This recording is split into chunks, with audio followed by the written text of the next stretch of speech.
ఉదయాన్నే పాలు కేమంటే చల్ల ఏం చేస్తుంది? ఏం చేసింది? ఆ పాలన్నీ నరపాలు చేసిందే మొండ. అయ్యో, దాన్ని బజారు పంపించి ఆ, నీ వీధి గుమ్మలోకి వచ్చాయి. వస్తేను వాడు ఎవడో కాలేజీ కుర్రాడే ఏమన్నాడు? నన్ను చూసి శ్రీరంజని నమస్కారం అన్నాడు. సంస్కారవంతుడే. నేను అలాగే అనుకున్నాను. ఆ, కాలేజీ కుర్రాడు సంస్కారం బాగుందని. అవును. మరి ఇంట్లో వాడికి ఏం పౌడర్ వచ్చిందో తెలియదు. ఆ, నన్ను చూసి కన్ను కొట్టి ఆ. శ్రీరంజని కిర్రు మయూరి బొర్రు కేతు పుర్రు. అమ్మా ఇటు రావే. అసలే వాడు రౌడీలే, వాళ్ళ జోలికి ఎందుకు వెళ్ళావు నువ్వు? ఏమిటమ్మా నన్ను ఊరికి కుర్రాలు రౌడీలే. ఆ, వీళ్ళ సంగతి నేను 20 సంవత్సరాల నుంచి చూస్తున్నాను. ఉండాలి వీళ్ళు నన్ను ఏదో చేస్తారంట. అవును. ఇలా డాక్టర్ రౌడీల్ని ఇటువంటి బచ్చాగాళ్ళని నా వయసులో అలా మంచం కోళ్ళకి ఎంతమంది అయితే ఈ కాలం కుర్రాలు ఉన్నది సార్. ఉమ్, అవేమో బూటు కట్టి పట్లాలు బొడ్డు పై చొక్కాలు వేసుకుని చేత్తో సెల్లపోను పట్టుకుని ఉమ్. ఆ ఆంజనేయ స్వామి గుడి దగ్గర సొల్లు కబుర్లు చెప్పడం తప్పిస్తే ఒక్కరి దగ్గరే నాకు అసలు తోపు కేటిస్తుందన్న వాళ్ళ కాడు. అంతేనా? సరే కానీ ఏం చేస్తున్నావే? శ్రీకృష్ణ పరమాత్మ ధ్యానం చేసుకుంటున్నానమ్మా. నా తల్లి ఉమ్, దేవుడు ప్రార్థన చేస్తున్నావా? అవునే. దేవుడు ప్రార్థన చేయడం తప్పని కానీ ఆ. ఎక్కడే ఒక చిన్న చిక్కు వచ్చింది. ఏమిటి చిక్కు? బాగుందని భక్తి బ్రాహ్మణ నెత్తి ఉండకూడదు. అంటే ఏమవుతుందమ్మా? ఆ, మనకు కానీ భక్తి ఉందనుకో తడి వడియాలు కూర్చుంటే మన ఇంటికి ఎవరు వస్తారు? అదే బ్రాహ్మణులకి కానీ నెత్తి ఉందనుకో పెళ్ళిళ్ళకి పూజలకి ఎవరో పిల్లలు. నిజమే. సరే గాని ఆ. ఎప్పుడు నీ ఆట పాటే గాని నా మాట ఎంత నాటకున్నదేమి?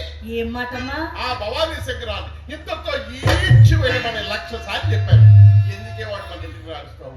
వాడు మన ఇంట్లో ఉంటే పొట్లకాయకి అది నా మాట రానుకోకమ్మా. అది కాదమ్మా, అంత సొమ్ము పెట్టిన వాణ్ణి ఇంతలోనే ఆవలకు నెట్టలేక చూస్తున్నానే.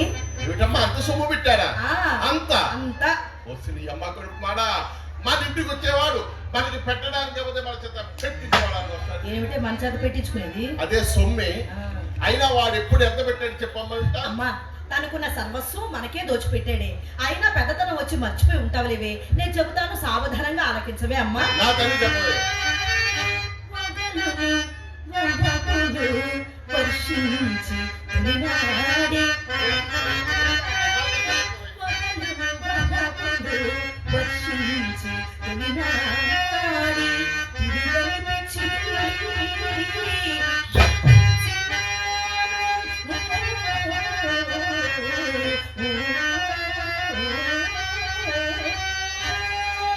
నీకన్నీ నా గుణాలే వచ్చాయి.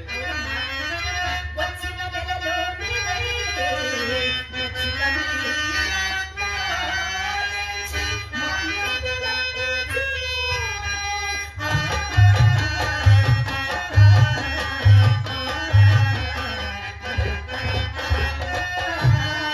ఇప్పుడమ్మా నా కూతురు అనిపించావు.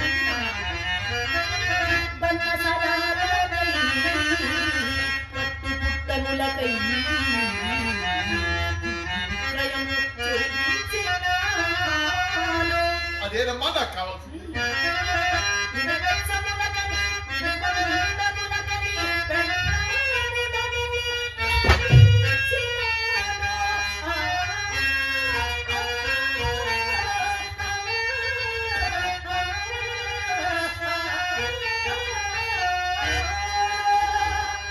ఏంటమ్మా పెళ్ళావు నగలు మార్పించావా? మార్పించేసి ఇవన్నీ అవే. అదేదో పెద్ద గలకార్యం చేసాడు చెప్తున్నావా? మరి కాదా? ఓ పిచ్చి పిల్ల, నువ్వు వాడి పెళ్ళావు నగలే మార్పించావు. నేనైతే వాడి అత్తగారి మెడలో పుస్తుల తాడు కూడా అమ్మించాలి. అమ్మా నీ అనుభవం ఎంత, నా అనుభవం ఎంతమ్మా? అనుభవం కలిది బుద్ధి పెట్టి ఆలోచించాలమ్మా. ఆలోచిస్తానే. అన్ని బదులు చూపి అన్ని బదులు చూపి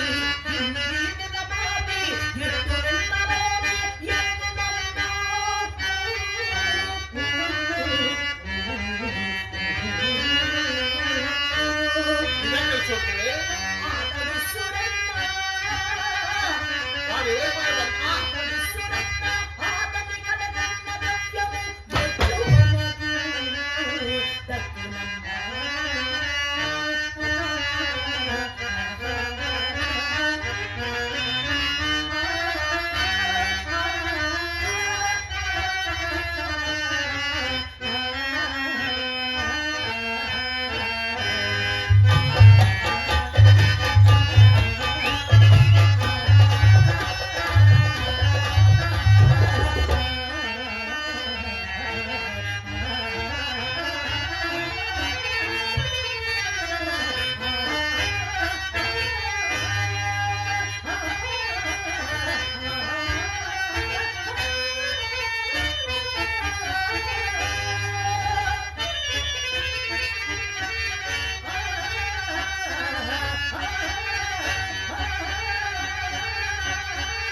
కూర్చున్న మగవాళ్ళ ద్వారా లక్షలు లక్షలు సంపాదించదు.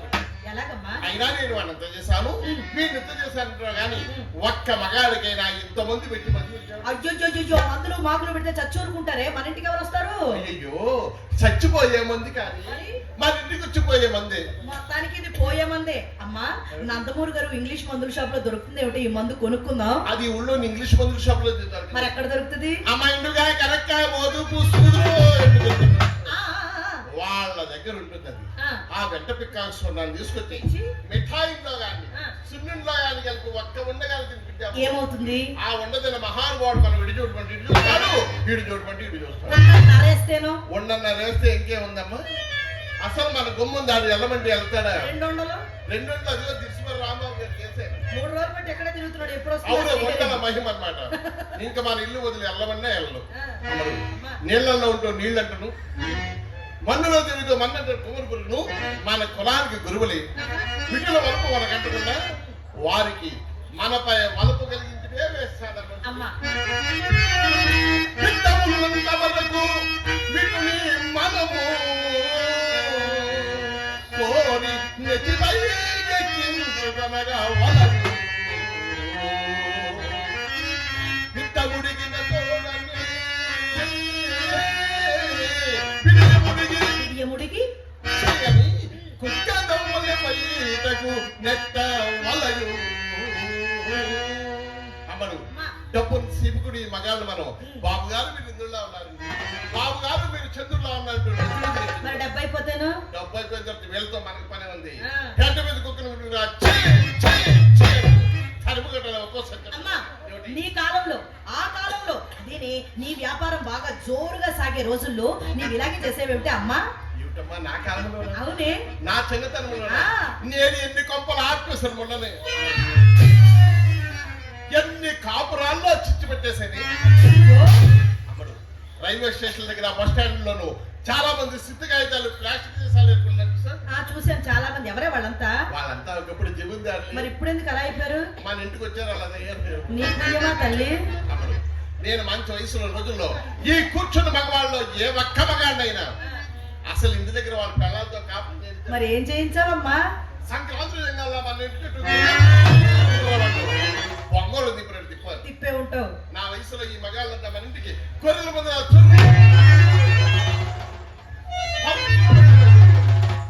రోజు 4 మంచాలు సిద్ధం చేసి వచ్చేదండి. ఉన్నది నువ్వు ఒక్కదాని, నీకు ఎందుకే 4 మంచాలు? ఆయన ఉంటే తెల్లసేరుతో పనే ఉందని. మరి మంచాల గురించి నీకు తెలిస్తే నాకే పాటలేదు. ఉన్నది ఒక్కదాని మీద పడుకోవడానికి ఒక మంచం సరిపోతుంది కదా అని నా ఉద్దేశం. పడుకోవడానికి అయితే మంచం చాలేవి. ఇప్పుడు ఎవరికైనా వ్యాపారం చేయాలంటే డబ్బులు పెట్టుబడి పెట్టాలి. అవును, మన వ్యాపారానికి మంచాలు కావాలి. వచ్చేవాడు వస్తుంటే పోయేవాడు పోతుంటే వీధి గుమానం రావడం, తొట్టి గుమానం రావడం. ఆ తిరుపతి వెంకటేశ్వర స్వామి గుడికి 4 తలుపులు వేసేవాడు కానీ మన ఇంటి తలుపులు ఎప్పుడు అలా బార్లో తీసుకుంటారు. ఎప్పుడు తలుపులు బాగా తెరుచు కూర్చుంటే దొంగలు పడలేదా మన ఇంట్లో? దొంగలు పడ్డమా? అసలు నేను నిద్రపోతే కదా దొంగలు పడ్డాను. అది ఎంతమంది వస్తే వచ్చానని వచ్చిన వాళ్ళు వచ్చినట్టే బాగా వేడెక్కించి చిన్నకలాడి చేసేది. నా చిన్నతల్లో చేసిన ముద్దు బుట్టలు చెప్పమ్మా. క్షణములో కొసరి కొసరి వందలు వేలు గుంచినా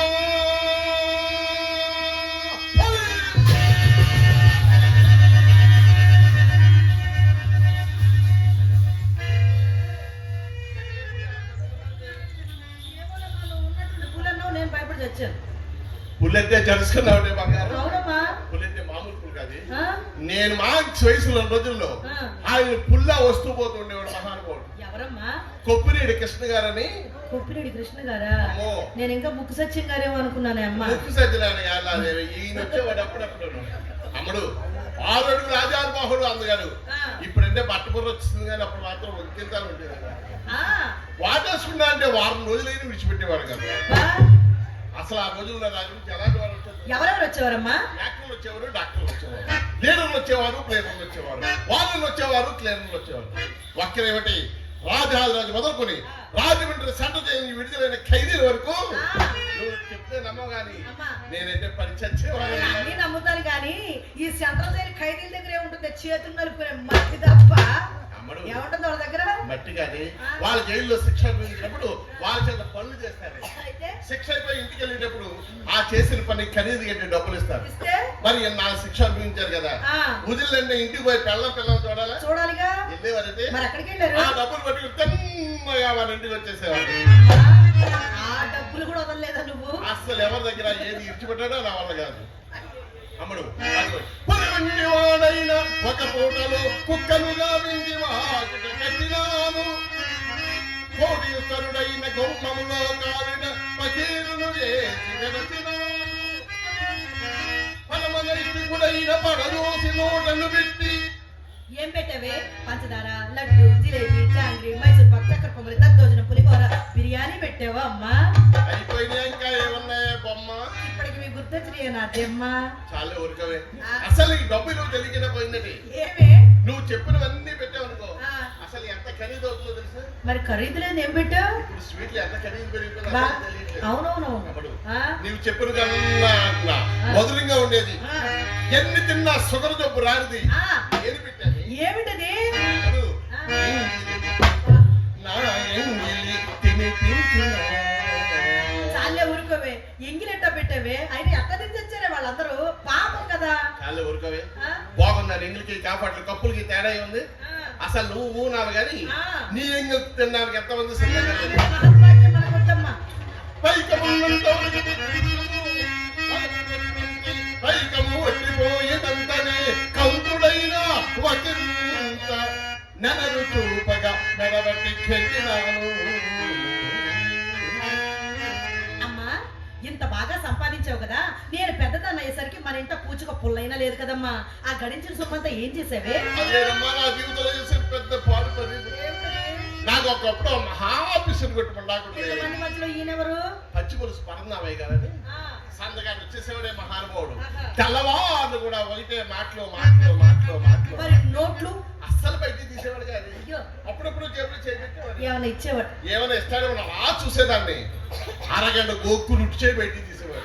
అయ్యో. ఇంకేత దగ్గర నుంచి డబ్బులు ఎలా సంపాదించాలని ఆలోచించగా ఇంకో పని అంటే ఏంటమ్మా అది? కాస్త త్రాగుడు అలవాటు చేస్తే ఆ త్రాగిన మొత్తంలోనే ఇస్తాడు అనుకున్నాను. మరి తాగాడా? మహా గట్టుకుడి. ఏ? ఓ రోజు ఏమన్నాడు తెలుసా? ఏమన్నాడు? శ్రీరంజని నువ్వు కూడా నా ప్రక్కన కూర్చో తాగిపోతే తాగిన మోడికేసి కూర్చో. మరి నీకు అలవాట్లేదు కదా, నువ్వు తాగవలే. అలవాటు లేదని ఊరుకుంటే అలాగే. ఉమ్. పైగా అవసరం అంది, అవకాశం అయింది. ఈ తాగేవాళ్ళతో సిక్కేంటి తెలుసా? ఏంటి? డబ్బు లేకపోతే అప్పు చేసుకుని తాగుతారు కానీ జత లేకుండా తాగలే. అబ్బా. అమ్మడు ఆ, ఆయన నేను కూడా మనకి ఎట్లా బొమ్మ పట్టు పంచం ఉందా? ఉందలే అమ్మమ్మ డొక్కు మంచం. కిర్రు కర్రు కిర్రు కర్రు కిర్రు కర్రు. ఏమిటమ్మా డొక్కు మంచమా? ఆ, మరి డొక్కు మంచమే. కిర్రు కర్రునా? ఆ, అమ్మడు అమ్మా. నన్ను ఏమైనా ఓర్చుకుంటాను కానీ ఆ మంచాన్ని ఏమన్నట్టే తట్టుకోలేదు. అజ్జి బాబు, ఏమిటే దానికి నీకు అంత పెద్ద లింకు? అది మనకు ఖర్చు వచ్చిన మంచమే. ఎలాగా? నేను నువ్వు ఆ. మా అమ్మమ్మ మీ అమ్మమ్మ ఆ మంచం మీద పుట్టిన వాళ్ళు కానీ ఆ, అమ్మడు అమ్మా. ఆయన నేను కూడా తెల్లారు నువ్వెత్తుకో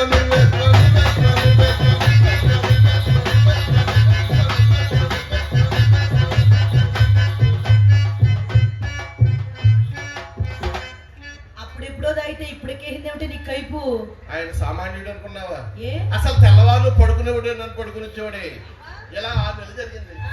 నరాలు చెప్పి రావడం మరి ఆ, పోతే పోయాడులేవే. అదే పోయేట్లేవి. ఆ. చేసుకున్న అలవాట్లు ఎక్కడ పోతాయమ్మా? అందువల్ల సంపాదింత సారా తెచ్చిన నల్లమంది చెప్పింది ఏం మిగలలేదు. అమ్మా, వయసులో ఉండగా మనం ఎంత సంపాదించినను ముసలితనం వచ్చేసరికి మన జాతికి కూడు గుడ్డ ఉండరాదని శాపం అంట కదమ్మా. ఎవరు చెప్పారే? ఆ వరదాక్ష మీనాక్ష పుష్ప కుంకుమ చేసుకున్నారా? నీ కాపురాలు కూలిపోను. నీకు వచ్చేమన్నా? అమ్మా అమ్మా ఆగవే. వాళ్ళు ఎవరు చెప్పలేదే, మన పెద్దవాళ్ళే ఎవరు అనుకుంటుంటే విన్నాను. అయినా ఇప్పుడు ఆ శాపాన్ని పట్టం తల్లి. ఏ? పూర్వ బిడ్డలు వయస్సు మందిన వారికి అందరూ వారిపోయిన పువ్వులు చూస్తున్నారు. మరి ఇప్పటి వారు? మరి ఇప్పుడు కుర్రాళ్ళు ఏం చేస్తారు సార్? ఆ, బొట్టు కిందకి చేరికెట్టిన ఆడదాని బొమ్మ ఉమ్, ఆ యూట్యూబ్ లో చూస్తే చాలు సొంగలు ఖర్చుకుంటూ మోర్చిపోతున్నారు. అంతేనా? అందువల్ల ఇప్పుడు ఆ శాపాన్ని పట్టమంది కానీ ఆ నమ్మకుడేడి, ఎవరు? ఆ అందు పక్షి, ఎవరు? ఆ పీనుగా, ఎవరే? ఆ భవాని శంకరం ఏడి. అయ్యో, ఆ భవాని నా తల్లి ఆడు పైసే పెడతాలేదు కానీ ఇంకా ఎంత మెల్లి తిరిగిపోదు. ఏమిటోనమ్మా, ఆయన పేరు వింటూనే ఒళ్ళంతా జిప్పు అంటూ తెప్పాడు. జిప్పుమని ఒళ్ళంతా బాగి,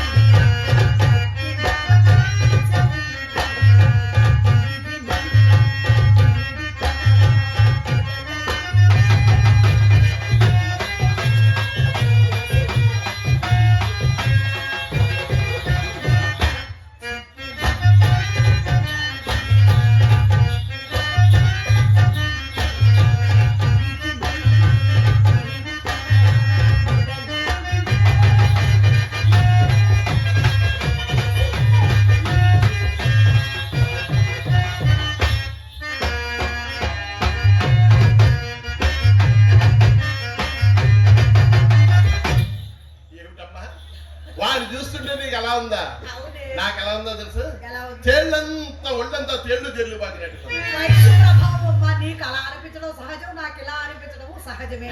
ఆయన ఈ పూట ఎవరిని అప్పడిగారట, వారు తప్పక ఇస్తామని వాగ్దానం కూడా చేశారట. అందులోకి వెళ్ళి ఉన్నాడు, తొందరపడి తిట్టకు. అప్పు తెస్తానన్నాడా?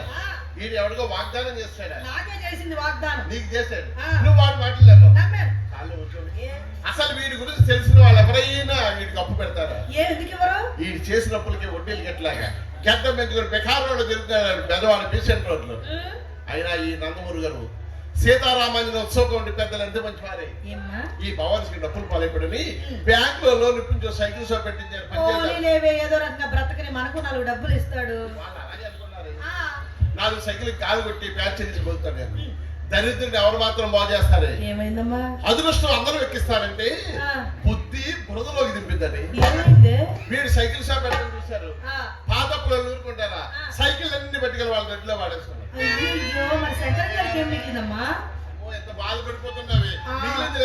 ఏమిటది? తుప్పటి పేరు పంప ఒకటి ఉంది. తుప్పటి పేరు పంపుతో మనకి ఏమిటమ్మా పని? ఖాళీగా అంటారు కదా, నువ్వు నేను కలిపి డబ్బు నీ కాసేపు నా కాసేపు, నీ కాసేపు నా కాసేపు. ఆ గాలి ఉండకుండా దానికి ఏమీ లేదు. అయినా నీకు విషయం చదివిపోయిన రాజకీయ నాయకుడికి, పళ్ళు ఓడిపోయిన వేస్త మాతకు, కర్మకోటున్న పాపం ఉండాలి సమాధులు ఇవ్వలేదు. మనం వెలచేట్లమే. మరి ఇన్ని దినములు ఒక్క మగడితో మనకి సరస ఇవ్వటమా?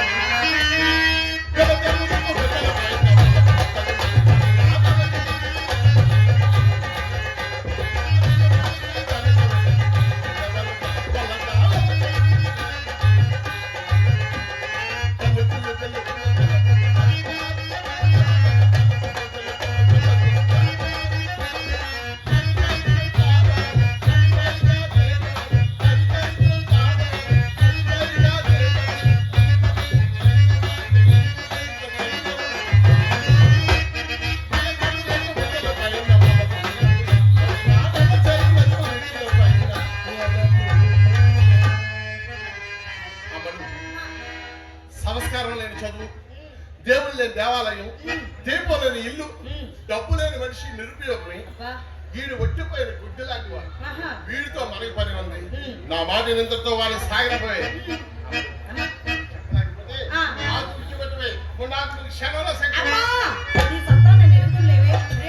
నేనే చెప్తాను కొరకుండవే. అయితే నువ్వు ఆడుతూ పాడుతూ ఉండవే. లోపల మొక్కలు నీరు పోసి వస్తాను.